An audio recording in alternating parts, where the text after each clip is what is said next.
Then who was slain? Holy, holy is he. Sing a new song to him who sits on heaven's mercy seat. Worthy is the Lamb who was slain. Holy, holy is he. Sing a new song to him who sits on heaven's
Magandang hapon po sa inyong lahat. Good afternoon. Nagkita-kita na naman po tayo. Alam nyo, tuwang-tuwa po kami kasi the other day, nakasama namin kayo.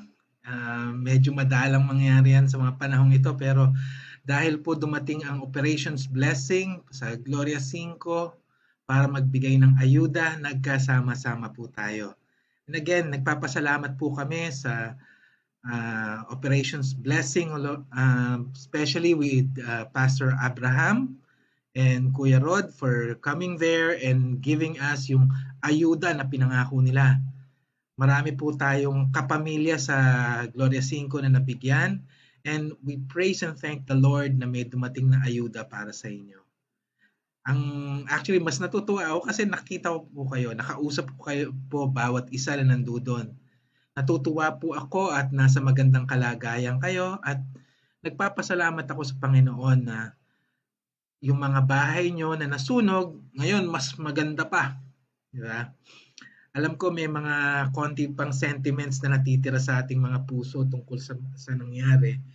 Pero like we always point out, kung tisilipin niyo po ang inyong mga tahanan ngayon, lahat po tayo mag-a-agree.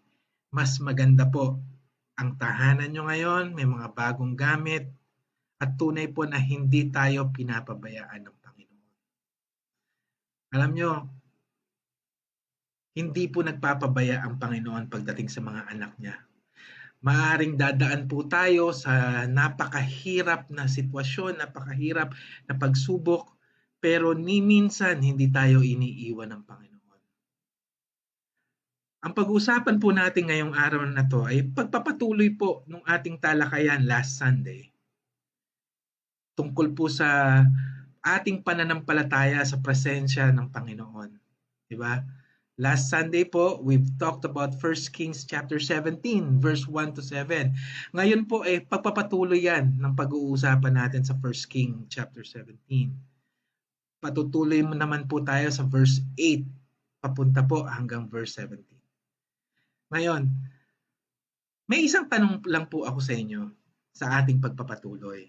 Alam nyo, maganda yan eh. May tinatanong tayo bago tayo magpatuloy sa ating usapan. Ang title po ng pag-uusapan natin ngayon is Working Out Your Faith in God's Presence. Yan po ang talakayan natin. How do you work out your faith in God's presence?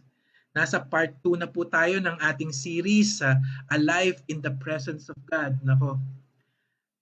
Muli, babanggitin ko po yung sinabi ni Moses, hindi siya pupunta ng promised land kung wala ang presensya ng Panginoon. Alam niyo po, totoo po yan. Kung wala po ang presensya ng Panginoon, baliwala po ang buhay na to. But now, dito po sa talakayan natin sa part 2, we need to work out our faith in God's presence. Siguro, let me ask the question first. Are you willing to follow God? Parang napaka-basic ng tanong, di ba? Are you willing to follow God? Ang automatic na sagot mo dyan, yes. Pero sa konteksto po ng pinag-uusapan natin sa 1 Kings chapter 17, parang hindi ganun kadali na mag-yes. Di ba? Siguro kung bago nagkasunog sa Gloria 5, at sinabi ng Panginoon, anak, susunugin ko yung bahay mo, susunod ka pa rin ba sa akin? Medyo magdadalawang isip tayo na mag-oo, di ba? Lalo na kung alam natin kung ano yung pagdadaanan natin. Mapapansin po natin sa 1 Kings chapter 17, yung mga utos ng Panginoon, parang mga one-liner, and you fill in the blanks. Di ba? Ito pong pag-uusapan natin ngayon ay yung pangalawang command ng Panginoon kay Elijah. Yung una po, kung natatandaan niyo po, pinapunta siya sa Brook Cherith. Parang napaka-basic, di ba? Pupunta ka lang sa sapa, doon ka magtatago, papakainin ka ng uwak. Medyo mahirap pa baka niwalaan na uwak ang magpapakain sa'yo. That's okay. Pero ito pong kasunod na utos ng Panginoon kay Elijah, medyo mas mahirap kumpara doon sa nauna. Basahin po natin.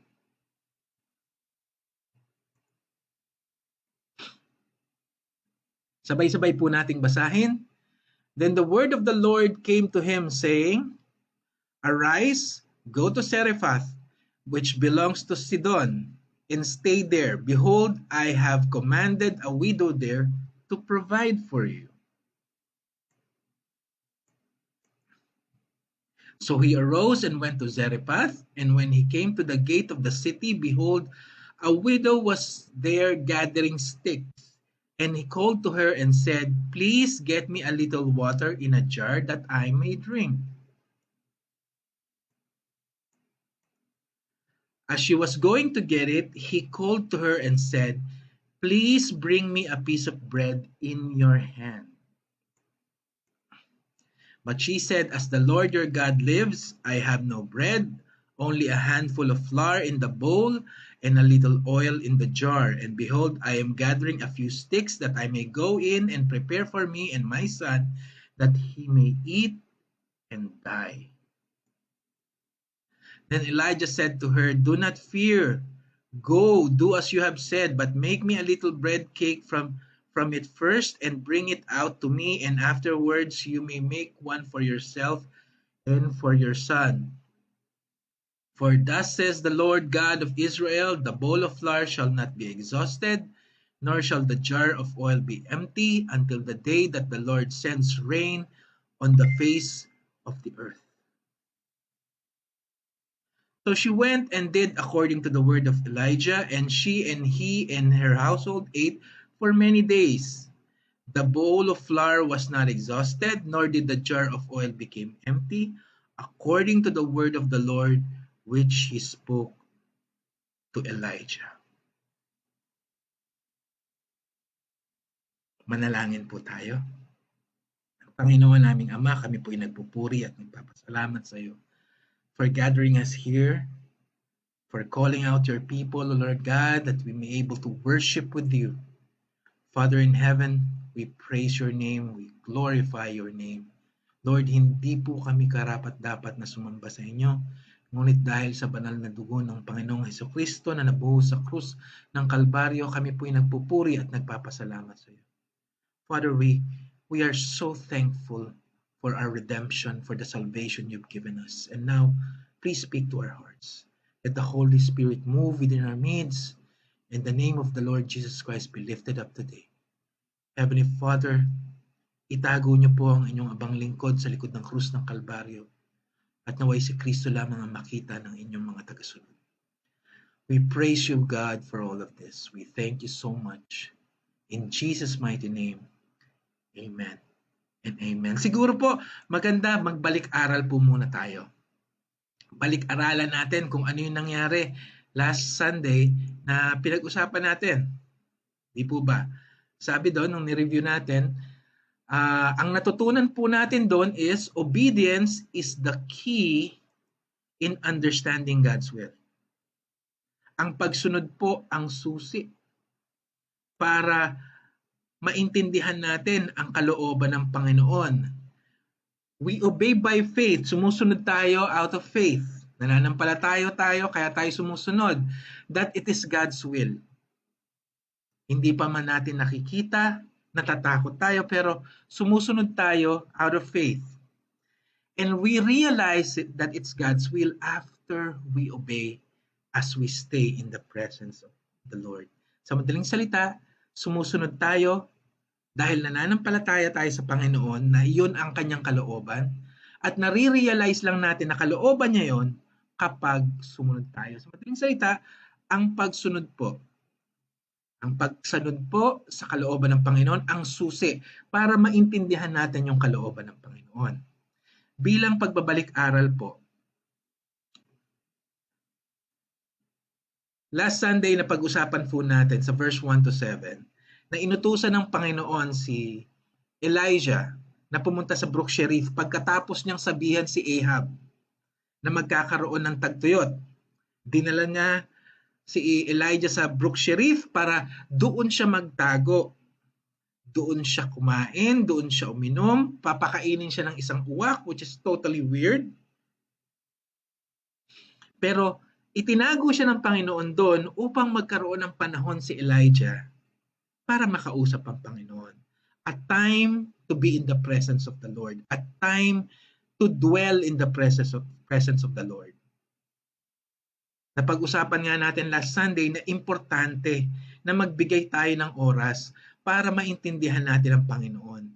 The more time we spend with God, the more we understand Him, the more we trust Him, and the more our faith is built up.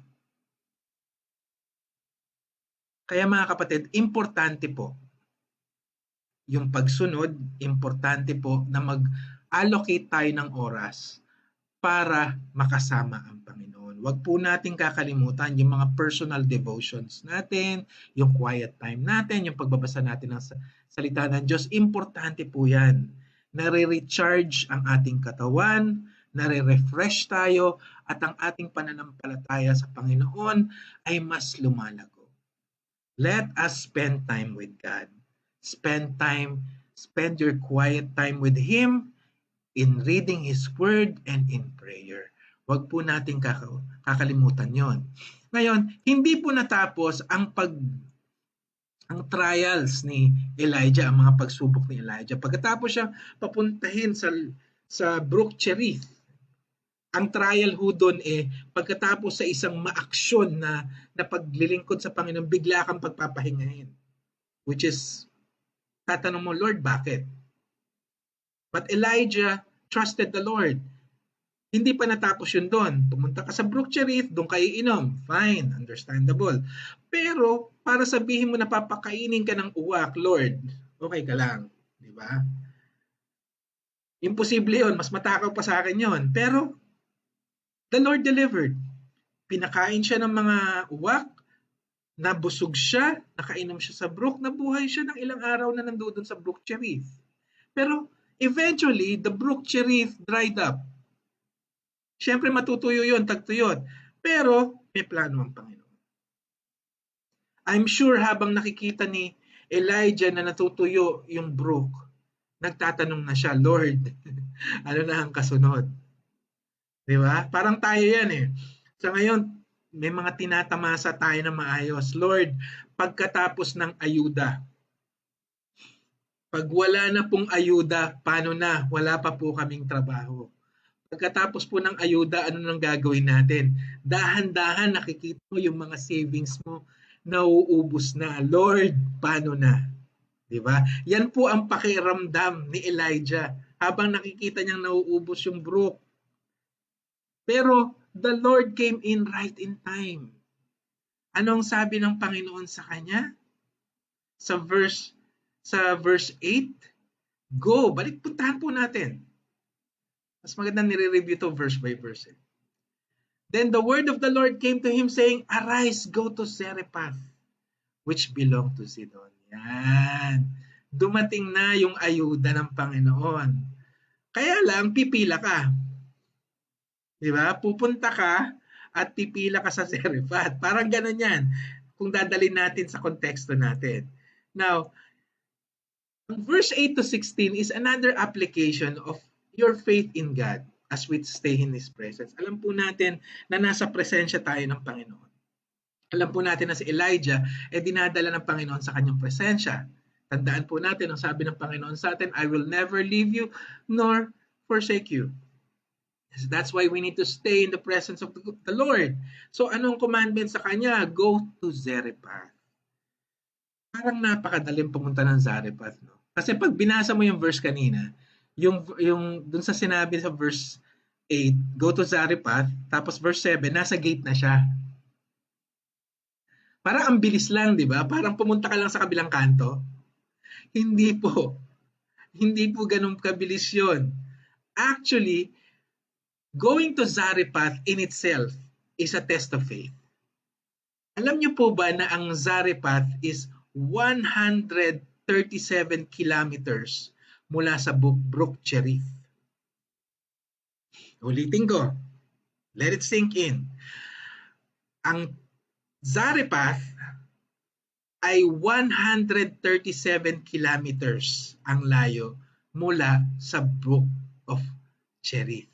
Just to give you an idea, ang distansya po ng Quezon City hanggang Laia, Batangas hanggang Batangas po ay 136 kilometers. Laia po ang isa sa pinakamalayong area ng Batangas. Na-visualize niyo po ba? Para doon sa mga kabataan, mas malayo pa sa Luneta, mas malayo pa sa Mega Mall, mas malayo pa sa Cavite, mas malayo pa sa Laguna, mas malayo pa sa Tagaytay, aabot ka pa ng Batangas. Kung ikukumpara po natin sa norte, mas malayo pa sa Olongapo. Ganon po kalayo. And imagine niyo po, wala pong sasakyan. Wala pong kabayo si Elijah. Maglalakad siya. It will take a couple of days bago makarating si Elijah sa Zarephath. Nakita niyo na po? Ano po ang matutunan natin dito? Ang biyaya po ng Panginoon, darating yan. It always comes. Di ba? Pero, meron pong tinatawag na waiting time. But before that, hindi lang waiting time. Meron, yung Zarephath po ay nasa Sidon. Ngayon, just to give you an idea, yung napangasawa po ni Haring Ahab, si Haring Ahab po ang kanyang kalaban. Ang napangasawa po niya si Jezebel. Si Jezebel po, na napangasawa ni Ahab, na kalaban ni Elijah, ay taga Zidon. Nakita nyo na?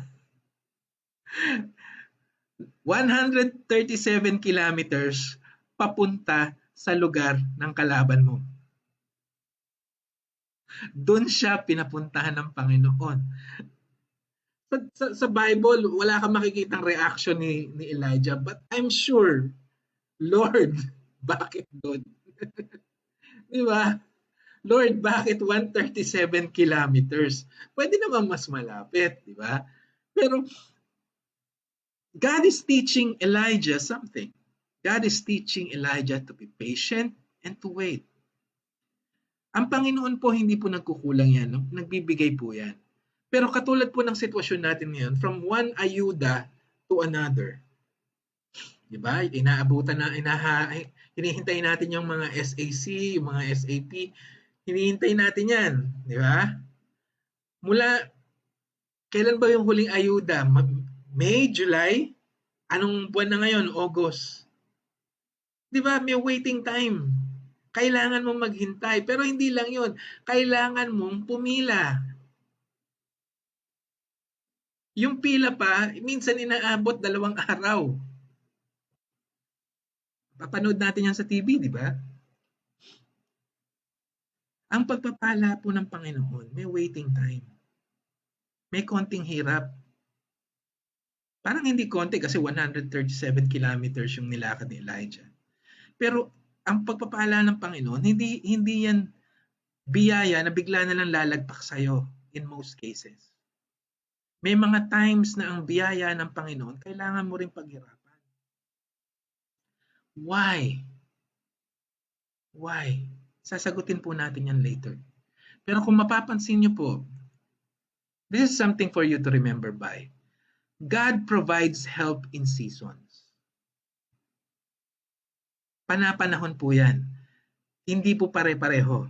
Di ba? Parang panahon, di ba? May tag-ulan, may tag-araw.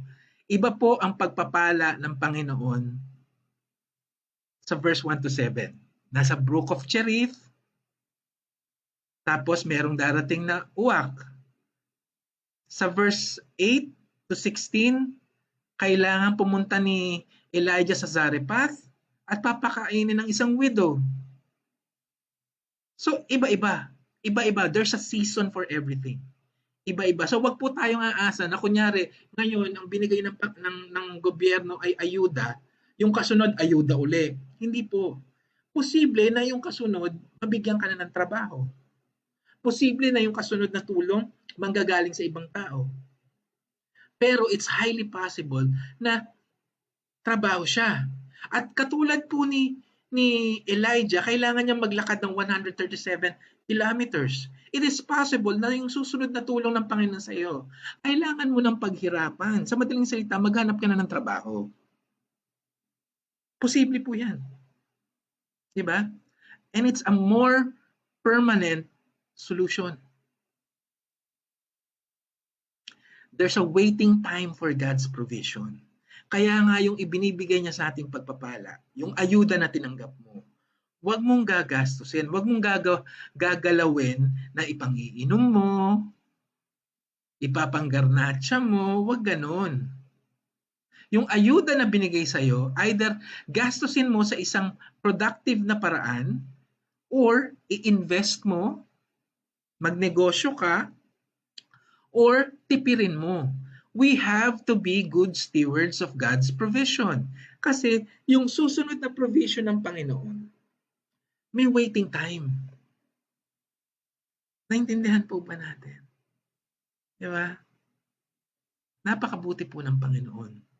Pero we need to be responsible as well. Now, ano po yung pangalawang commandment? Yung una, punta ka ng Zarephath, 137 kilometers sa papuntang Sidon. Yung kasunod, ano sabi?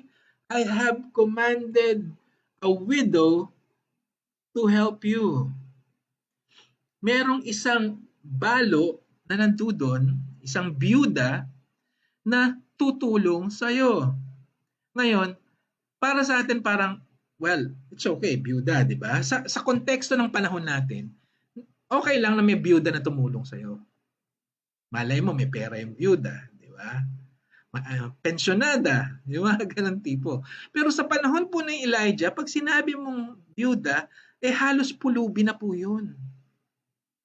Wala pong sariling resources ang byuda bukod dun sa naiwan ng kanyang asawa. Actually, kung dadalhin natin sa konteksto ng panahon natin, ang mga byuda ng panahon po ni Elijah at ang panahon ng Panginoong Hesukristo, mga tumatanggap lang yan ng ayuda. Barely.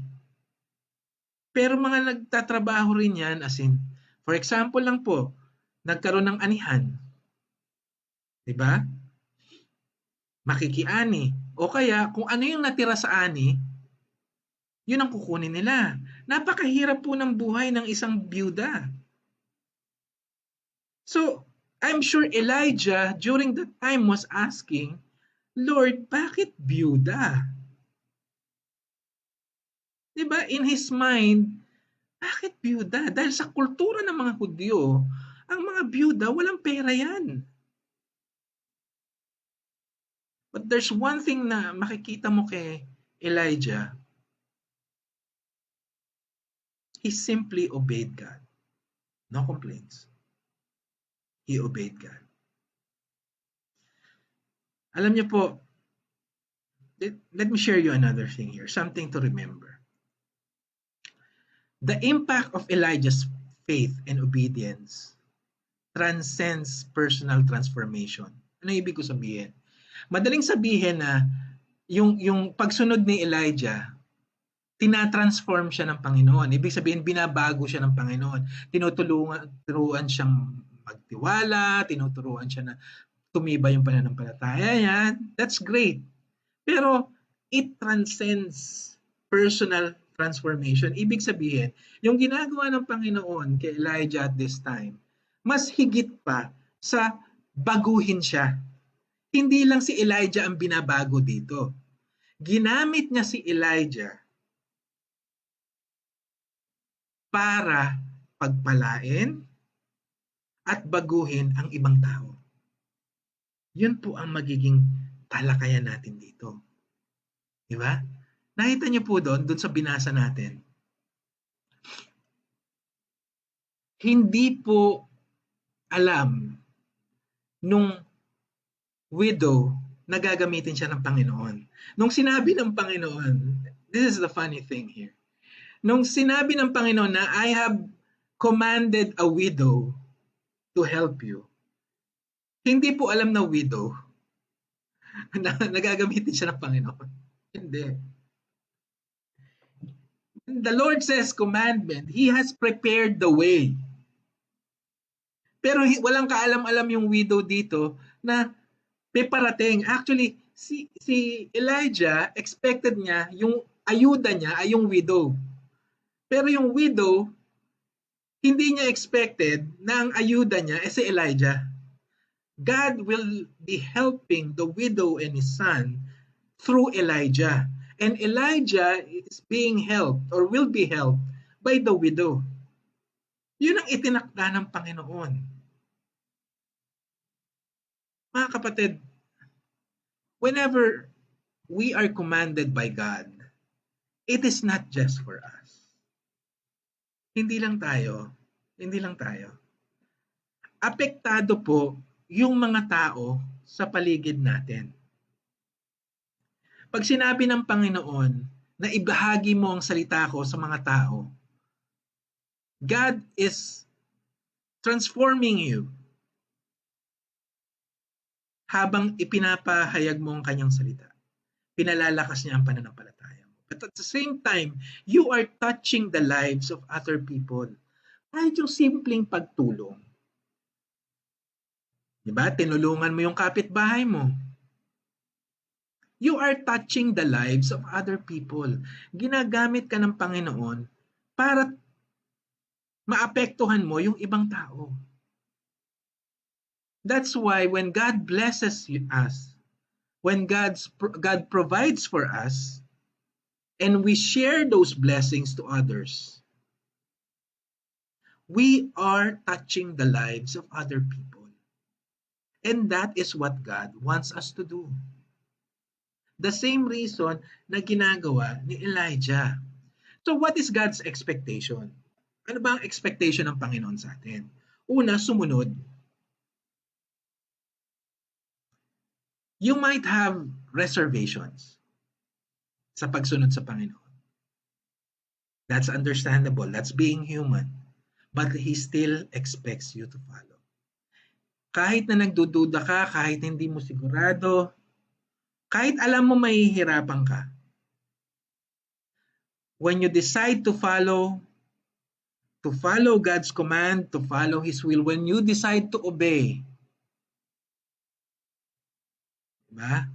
Doon nagsisimulang pumasok yung pagpapala. Doon pumapasok yung understanding. Kaya nga sabi, when you follow God, don't doubt His ways. Diba? I'm sure naisip ni Elijah yung mga pinag-uusapan natin ngayon na ang layo-layo, na ang mabibigay sa akin, balo. Diba? Walang pera yon. Naisip niya yon. Imposibleng hindi. But he still obeyed because he didn't doubt that God will deliver. Napakain nga siya ng ng uwak eh. Balo pa kaya? Diba? Ganon din po yun sa buhay natin. We went through one testing. Nasunugan ka. Pero nakita mo yung kamay ng Panginoon, pinagpala ka. Diba? Nagkaroon ng pandemic. Nawalan ng trabaho ang magulang mo. Pero, ang ginawa nyo, nagnegosyo kayo. Lumago. Diba? Never doubt God's ways. Maaring sa ngayon, brook of cherith at uwak ang pagpapala mo. Sa susunod, iba na. But God will always deliver. Diba? Huwag mo siyang pagdududahan. He will always deliver. Yun ang pinatunayan niya kay Elijah. Maaring sa umpisa hindi natin maintindihan kung bakit ganon ang paraan ng Panginoon. Hindi natin maintindihan kung bakit kailangan dumaan sa mga trials. Alam mo, kami po ay humihingi ng panalangin sa inyo. Panalangin niyo po ang pamilya namin. Dahil kami rin, katulad po ninyo, ay dumadaan rin sa matinding pagsubok. Hindi po madali. Honestly, hindi ko rin maintindihan. Hindi ko po maintindihan. Pero dahil inalaw ng Panginoon, dahil inayaan niyang dumaan kami, Nananampalataya po ako na He will deliver us. Ganun ang buhay natin, di ba? Masakit habang dumadaan ka doon sa isang bagay na hindi mo maintindihan pero kailangan mong sumunod.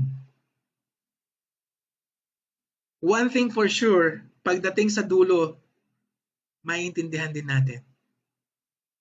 Maintindihan natin kung anong reason kung bakit tayo kailangan dumaan sa trial. The trial of our faith. Mga kapatid, God has reasons kung bakit tayo may mga pagsubok. Katulad ni Elijah. Unang-una, kailangan nating matutunan na magtiwala sa Kanya. We need to trust God. Hindi natin matututunang magtiwala kung hindi tayo dadaan sa isang pagsubok. Nawala ng trabaho yung pamilya mo, nawala ng trabaho ang iyong magulang, nanalangin ka na, Lord, ibigay niyo po. Bigyan niyo po ng trabaho, bigyan niyo po kami ng pagkakakitaan. Pero katulad ng sinabi natin kanina, may waiting time. Ito ang tandaan natin. Not because you're waiting, not because naghihintay ka, it doesn't mean na nakaupo lang ang Panginoon at tinititigan ka. No, God is at work. The same thing kay Elijah at yung widow of Zarephath. The widow have to be in the right place at the right time para makita siya ni Elijah pagdating niya sa gate. Kailangan nandoon siya sa lugar na yon para ma-identify siya ni Elijah. The same thing, yung kasagutan, doon sa ipinapanalangin mo, yung ayuda na hinihintay mo, niluluto ng Panginoon yan. Parang pag umorder ka ng pizza, di ba? Pag umorder ka ng pizza, ibibigay ba sa'yo kagad yan? Hindi, di ba? Niluluto muna yan. 17 to 30 minutes ang preparation time, cooking time, bago mo makuha yung pizza na inaasam-asam mo. Ganon din yun.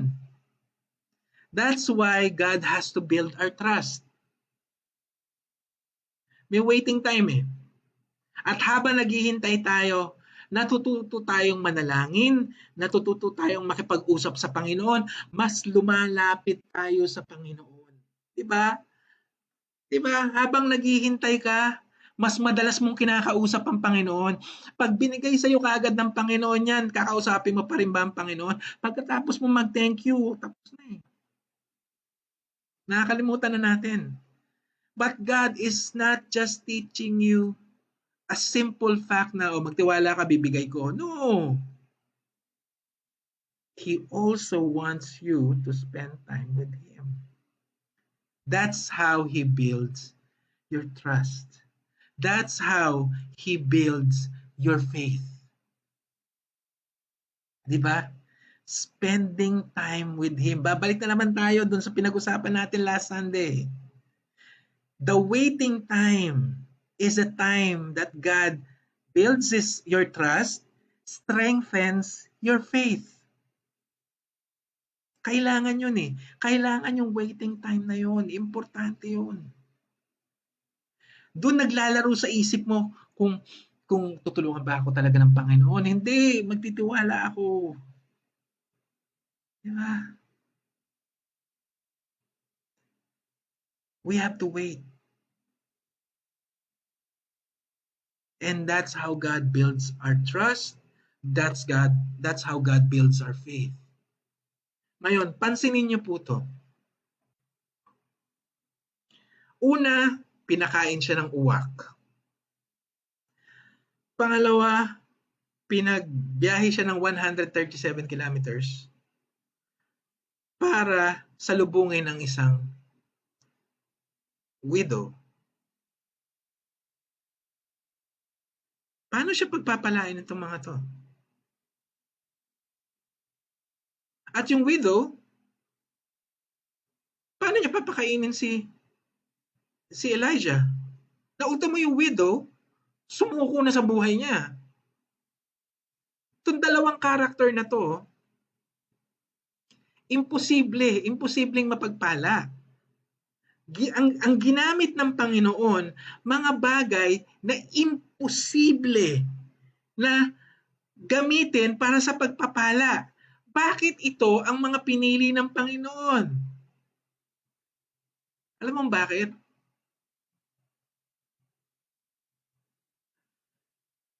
Para malaman natin na lahat ng tinatanggap natin, ng lahat ng tatamasahin natin, ay nanggaling sa iisang Diyos. The reason for our trials is for His honor and glory. Alam bakit? Kasi pag ang tumulong sa'yo isang napakayamang tao, hindi ka sa Diyos magpapasalamat doon ka sa tao magpapasalamat. Parang yung kahapon, nung ibinigay yung ayuda sa atin, nagpasalamat kayo. Nagpasalamat tayo kay Kuya Abraham tsaka kay Kuya Rod. Ano sagot ni Kuya Abraham tsaka ni Kuya Rod? Hindi po kami. Hindi po kami. Di ba? Totoo naman hindi sila Nagdala lang sila. The same thing, yung widow tsaka yung uwak, nagdala lang sila. They are mere channels of blessing. Wala silang capability. Ang talagang nagpaalasa kay Elijah ay ang Panginoon. Ganon din yung tinatamasa nating pagpapala. Kung sino man ang ginamit ng Panginoon, channel lang yun. Those are mere resource. Mga resources lang yun. There is only one source. And that is God. Si Yahweh lang. Siya lang ang pinanggagalingan ng lahat ng pagpapala. Kaya at the end of the day, all the honor and all the glory should go back to God. Mga kapatid, our trials is for us. Para sa atin yung mga trials na yun. Hindi para sa Panginoon. Alam ng Panginoon yan kung ano mangyayari. But our trials is for us. For us to learn to trust God, strengthen our faith, and especially to give Him honor and glory. Mga kapatid, this is no joke. Hindi ko nagtitrip lang ang Panginoon. Gusto po ng Panginoon na baguhin tayo. Gusto ng Panginoon na matuto tayong magtiwala sa Kanya. Gusto ng Panginoon na mas manampalataya sa Kanya. At gusto ng Panginoon na ma-realize natin na hindi tayo, hindi ibang tao, kundi siya lang ang nagpapala sa atin. Being in the presence of the Lord, we will be able to realize all this. Kaya napaka-importante to dwell in the presence of the Lord. Mga kapatid, before we close, isipin po natin yung mga pagpapala na tinatanggap natin. Unang-una na, yung kaligtasan na tinanggap mo, your salvation. Hindi ka na pupunta sa impyerno. Yun ang unang-unang pagpapala na binigay sa'yo. Ang buhay, ang sakripisyo ng Panginoong Hesukristo sa krus. The Lord Jesus Christ died for our sins. Siya ang nagbayad ng kasalanan natin. Siya ang tumubos sa atin. Namatay siya sa krus at nabuhay siya after 3 days para iligtas tayo. Wala ka na ibang gagawin kundi tanggapin lang. Tanggapin lang siya sa puso mo bilang Panginoon mo at tagapagligtas. Hindi ba pagpapala yun? Yun ang unang-unang pagpapala na tinanggap mo. Pagkatapos nun, isipin mo. Let's spend a few minutes trying to think kung ano yung mga pagpapala na binigay sa'yo ng Panginoon. Ang bahay mo ngayon, maayos na. Mas maganda pa kaysa dun sa dati. May trabaho ka. Hindi nawala yung trabaho mo. Or nawalan ka ng trabaho, pinalitan ng Panginoon. Either ng ibang trabaho o ng negosyo. Maaring wala kang trabaho pero tumatanggap ka ng ayuda. Alam mo yun, hindi matatapos ang pagbibigay sa iyo ng pagpapala ng Panginoon. And we don't deserve it. We don't. But God chose to bless us. And His only expectation from us is to obey and have faith in Him. Mga kapatid, balik po tayo dun sa tanong natin kanina. Are you willing to follow God? Are you willing to obey Him? Dalangin ko na ang sagot mo ay oo. Because trust me, when you obey God, it's not for the Lord. Hindi niya utang na loob sa iyo yun. When you obey God, you're doing it for yourself.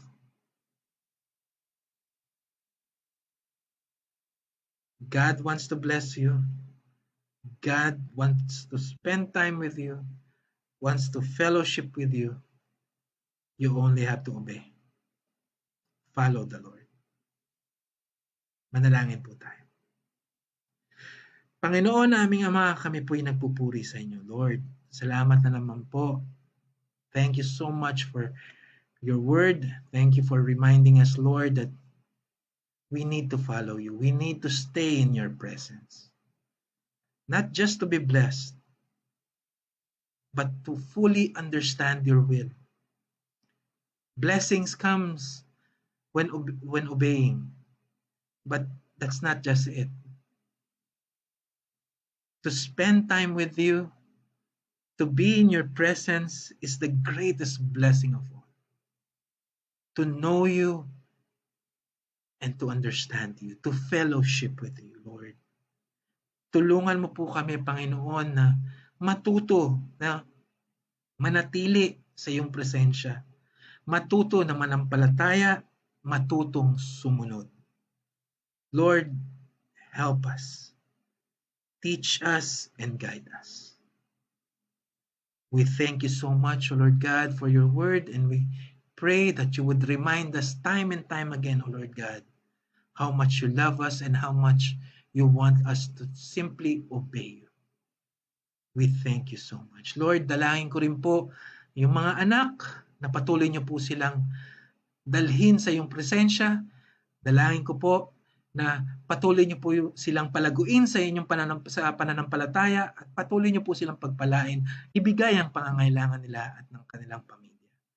Protektahan niyo po sila from COVID-19, and I pray, dear Father, that in their homes, Jesus is King, Jesus is Lord, and Jesus is God. We thank you so much. All of these things we ask and pray in the mighty name of Jesus. Amen and amen. Muli, nagpapasalamat po kami. Nakasama namin kayo kahit sandali lang upang sumamba at magpuri sa Panginoon. Again, huwag po kayong makalimot na mag-message sa amin kung kailangan nyo po ng panalangin. O kahit gusto nyo lang makipag-usap. Every Saturday po, sisimulan po natin this week. Every Saturday, magkukwentuhan po tayo, mag-uusap po tayo, magdi-discipleship po tayo para sa adults 6 p.m. every Saturday at para po sa mga kabataan 8 p.m. Kita-kita po tayo ulit. See you next week. Muli, maraming salamat po. All glory to God. Purihin po ang kanyang